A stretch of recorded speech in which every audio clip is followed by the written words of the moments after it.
Je pense que, à certains égards, la Chine offre un modèle de coopération réussi entre la Banque mondiale et les pays. Il y a plus de 40 ans, la Chine bénéficiait de prêts de l'Association internationale de développement.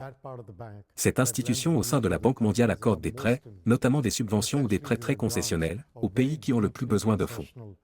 La Chine a reçu un tel prêt. Aujourd'hui, la Chine est devenue l'un des principaux donateurs de la Banque mondiale. Cela illustre parfaitement le processus par lequel un pays passe de la recherche du soutien financier de la Banque mondiale à l'aide à d'autres pays au fur et à mesure de son développement. C'est un aspect de notre coopération.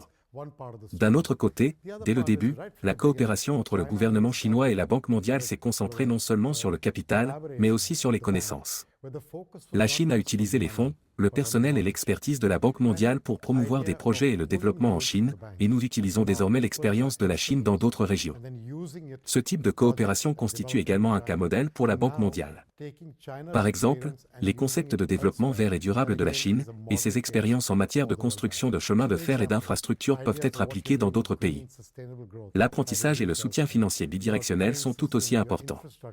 Je dis à tout le monde que la Banque mondiale est à la fois une banque de capitaux et une banque de connaissances, et que la Chine a pleinement exploité ces deux aspects.